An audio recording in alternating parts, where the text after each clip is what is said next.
Dom, like I say, we don't have much time because we've got a race. We've got to get racing back up there. But Dom, welcome to the fan park, welcome to the stage. This is where we get to ask riders how their race went. Come on, Dom, how was it? Well, I've said all along, if you want to run with a big dog, stop pissing like a pup. Woo! And unfortunately, these two dogs are very, very big, so I know it's... all joking aside, without getting too poetic on you, I'm sitting here in history. You've got the fastest road racer on the far left, and you've got a history maker in the middle, Uncle Dunlop. And I'm the fat knacker on the end. I'm going to be in every pub quiz for the TT till the end of time. Who was the third guy? And everyone again, haven't a clue. But no, fantastic. I could sit here and dribble all day, son. So ask the adults what they think of the race. No, because your race was phenomenally close between you and Jamie, and obviously you managed to jump on the back of Pete. Jamie managed to jump onto the back of Michael. So it was a race all the way to the end for third place.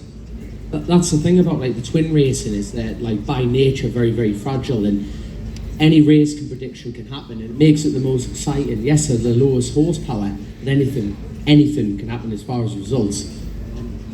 Briefly going through my little mind of the history of it, I think there was only one dropout in the top 10 there. Mm-hmm. When's the last time that happened in super twin racing? That was a proper fair fight. It was. And there was no gifts in this one. Not a chance. I tell you what, at first, and there's me thinking, I saw Davey Todd, and I briefly pinched myself going, I've got to pass that. And then I passed him and I saw Josh Brooks, and I went, well, that lad's willing to go up a curb, so it's like I've got to pass that and all. And then there's me getting a little bit cocky of myself going, it's champion Hickman, he's going to get slowed up here. And I thought, and it got on, and I saw P2, and I immediately knew Michael hasn't broken down. So Michael was off and away at P1, and then P2 just started to creep in, and I honestly thought it was going to be Jamie in P3. Mm-hmm. And all of a sudden you see this Swan Yamaha elegantly outbraking me into a corner, and there's a lot of children in the crowd, but I'm not going to repeat what I said at the time, but a lot of expletives. But I took the opportunity to try and learn from Peter, and it's big differences. That's the honest truth, It's you're coming up like waterworks, Peter cleanly outbraked me on the inside. I went, right, let's tag along. Just said that about a man who's done 136 on a stocker. Yeah. Just tag on the back of him. And even through waterworks, it was just bang. Peter, you're off and away. It's bloody hell, fantastic. But the mad thing is 16 stone of 7 foot there. And up the mountain mile, the wind was bad, and it was just pulling you back and back and back. And I just thought, champion, let's get the hook in. And I could feel you as well, you. Oh yeah, mate, I was just like that, just going do. And at this point, I thought, right, P3, but I could see the time playing along at that point, and I saw, briefly had a chat with Michael on the podium, and he told Jamie, and at that point, I hadn't a clue what was happening in the race. I saw P3 with the time getting smaller, but it's a hell of a rabbit to chase for a little dog like me to chase Hickman, and it's we've got to have a lot of luck in this game, and I set off with that behind us. Thoroughly deserved, Dom. Peter, you're used to being up here now. It's always nice, but it's nicer to be in first place, isn't it? Yeah, of course it is. Second's first loser at the end of the day, isn't it? But no, I'm really happy to be up here again on the Super Twin bike. The Swan R7's been going really, really well. We had a fantastic Northwest. And then coming here, we knew it was going to be hard work, and we're still happy. Obviously we want to win. Of course we want to win, but at the same time, we're on a TT podium again with a little bike that's been built in my workshop in Louth.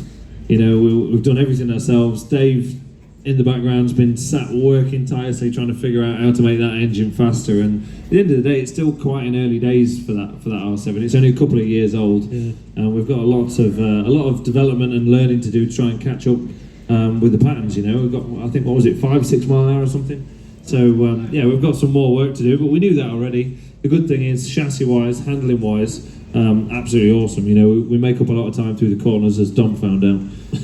But yeah, it's no, I'm really happy to be sat here, and I'm actually more so happy to be sat here when history's been made by the person to my right, in the middle here. Yeah. Thanks, Pete.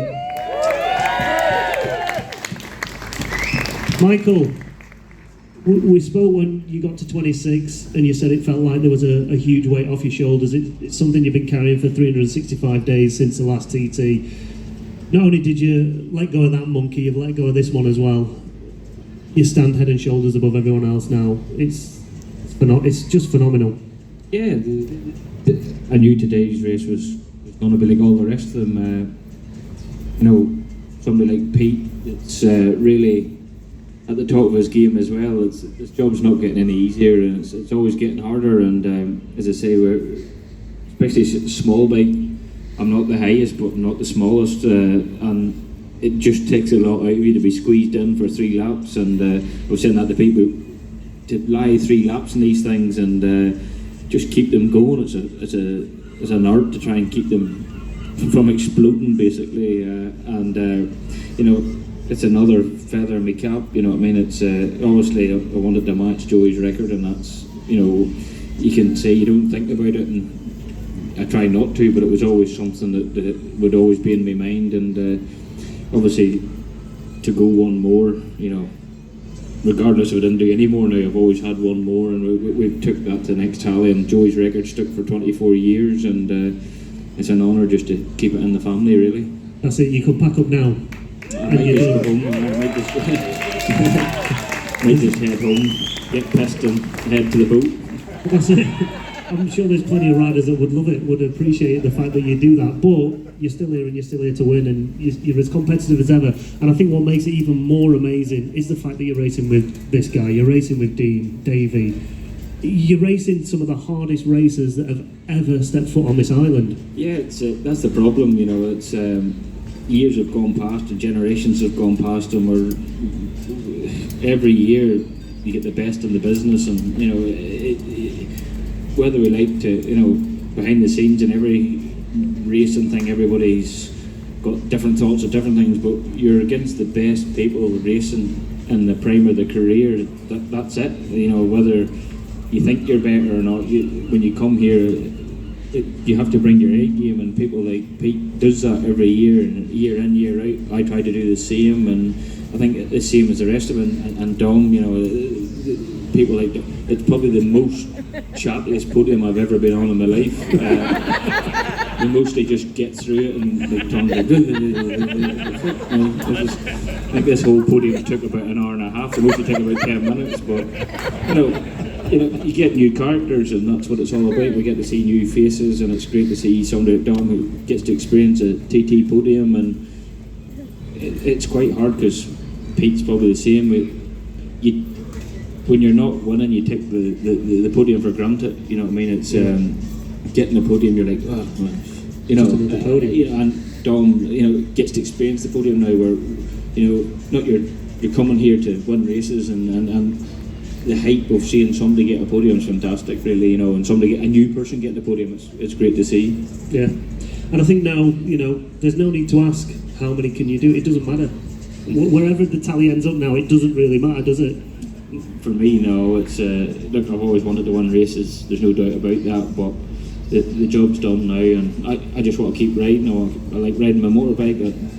As much as I don't like it when I'm in the race, but I enjoy riding against these guys. And you know, it's you know, people say it's an honour to be beating Joey's record, and it really is. But beating these lads is as much an honour, because they're, you know, the best of the game, best in the business, and you know, we're all trying to do. People are matching me against Joey. I'm matching myself against these lads. So we're all trying to push the limits. Nice, and I think I can speak for everybody here and across the island now, and say it was an absolute honour to watch it, to witness history in the making, and Dom Herbertson's podium. Congrats, Michael. Everyone make some noise for your third place rider, Dom Herbertson. Second place rider, Peter Hickman.